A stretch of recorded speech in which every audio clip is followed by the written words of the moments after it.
It was the night of August 29, 2020, in Las Vegas, Nevada. 22-year-old Leslie Palacio went out to have some fun with a family acquaintance. 25-year-old Erick Rangel-Ibarra. What seemed like a simple night of relaxation at a local bar would turn into one of the most disturbing cases in recent times. Leslie was a young dreamer, the daughter of Nicaraguan immigrants, raised with great effort in a traditional family. She had finished her studies and planned to pursue a career in nursing. She was known for the joyful spirit, her devotion to her family, and her constant presence at church events. Erick Rangel-Ibarra, on the other hand, had a more troubled background. The son of Rangel, a former employee of the Las Vegas Police Department, Erick grew up under his father's influence, but gradually strayed from the rules over the years. He had a history of problematic behavior, and although he had never been formally charged with anything serious before, he was not seen as a role model. According to close friends, Leslie was not romantically involved with Erick, but she had known him for some time. He was part of the same social circles and was considered trustworthy at least until that night. Surveillance cameras captured the two leaving a bar and hours later, arriving at Erick's house. From that point on, Leslie vanished. Her family began searching for her the following day, but to no avail. Days of desperation followed. Leslie's mother, distraught, posted on social media every day, pleading for any clue. Posters were distributed throughout Las Vegas. Erick's name began to appear more frequently in testimonies, but he disappeared shortly after the incident. What no one expected was that his father, Rangel, would vanish along with him. Then, 2 weeks later, a discovery in the desert would cast the entire case in a new light.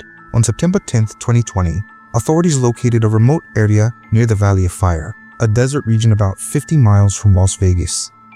That's where they found Leslie.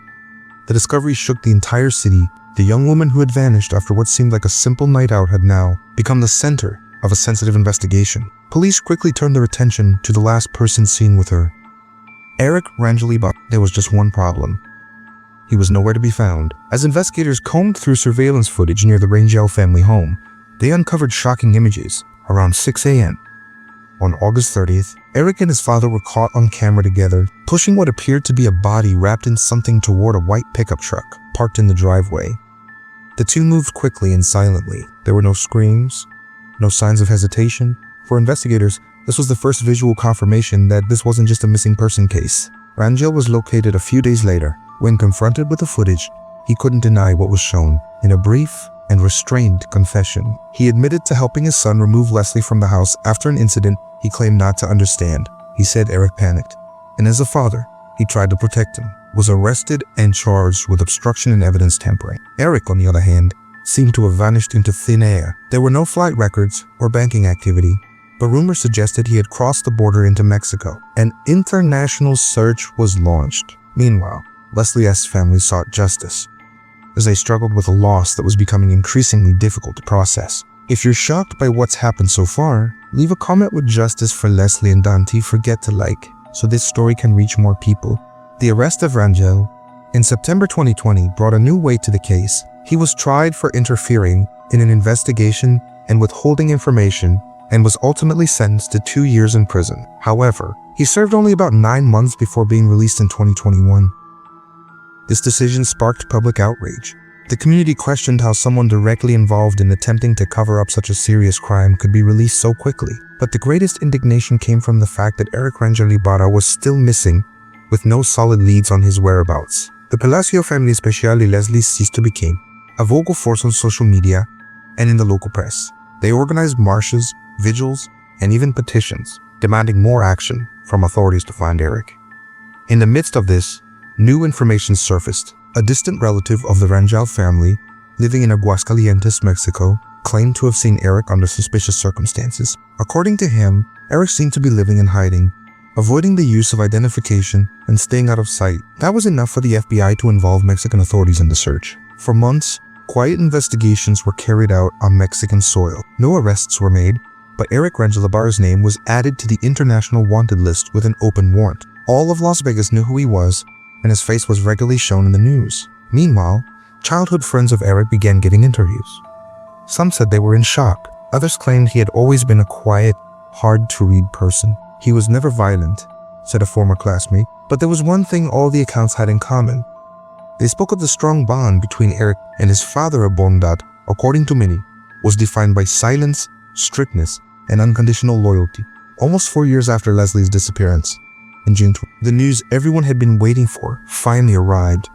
Erick Rangel-Ibarra was located and arrested in Mexico. The information was confirmed by the 8 News Now investigators, who have been following the case since the beginning.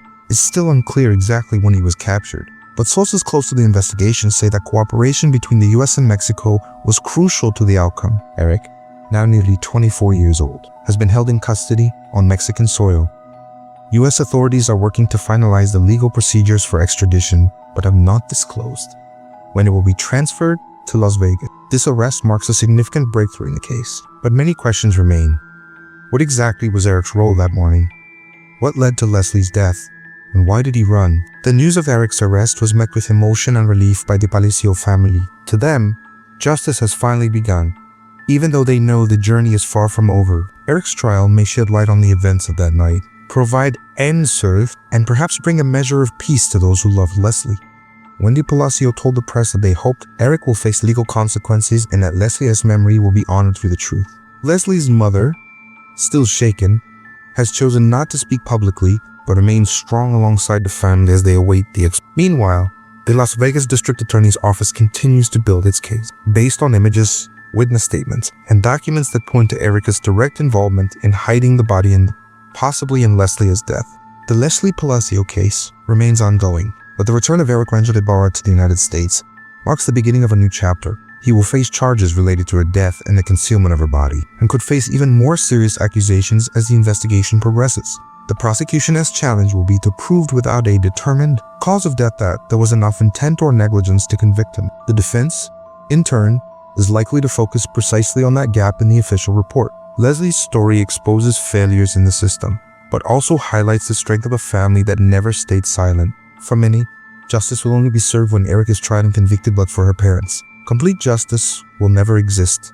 After all, Leslie is gone, and no sentence can bring her back. Even so, there is hope that her name will be remembered not just as a victim, but as a symbol of courage, resilience, and dignity. As the months passed, something began to draw the attention of those closely following the case. Even while behind bars, Erick Rangel-Ibarra maintained the same behavior he displayed during the trial. Silence. No letters, no meaningful conversations with investigators, no attempts to reconcile with the truth. He seemed willing to carry that silence to the end. This has sparked new speculation. Some have Leslie's family members believe he is afraid to reveal details that could implicate more people. Others think his silence is a form of psychological so. There are also those who say he's not speaking because he knows the truth if revealed could be even more shocking, possibly surpassing the known boundaries of the case. The prosecution, on the other hand, has officially stated that the case is legally closed, but acknowledges that morally, it remains unresolved. We did everything we could with the available evidence, but the full truth that may never come to light. The pickup truck used that early morning remains in the custody of authorities. It has been examined countless times, but no new relevant evidence has been found. The house where everything happened, as previously mentioned, was sold, and the new residents prefer not to speak about the property's past. Interestingly, neighbors report that some people drive slowly down the street just to look at the house where it all began. Online, Leslie Palacio's name still appears frequently. Tribute videos, amateur documentaries, and discussion groups about the case continue to be updated, showing that the story has deeply touched people far beyond the state of Nevada. Today, the case of Leslie Palacio remains one of those real-life events that never fade from the collective memory. Even after the trial ended, the silence of those involved still echoes like an absence that screams. Erick Rangel-Ibarra is serving his sentence in a state penitentiary, still never having publicly spoken about what happened in the early hours of August 30th, 2020. His behavior remains cold, withdrawn, and distant. No confession, no gesture of remorse, no contact with the victim's family.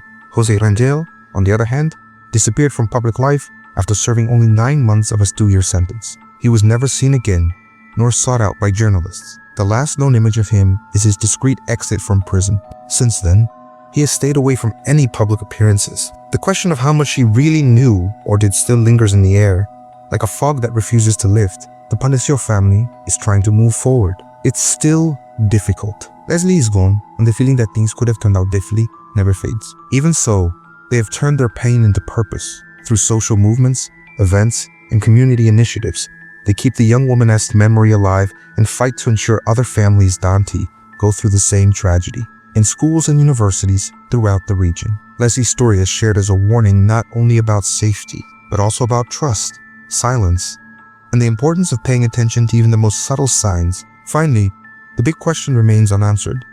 What really happened between Leslie and Erick that night? The lack of details, the silence of the main person involved, and the short sentence served by the accomplice make this case one of the most disturbing in recent years. What do you think really happened to Leslie? Share your theory in the comments below. If you liked the story, give it a thumbs up and subscribe for more mysteries like this one.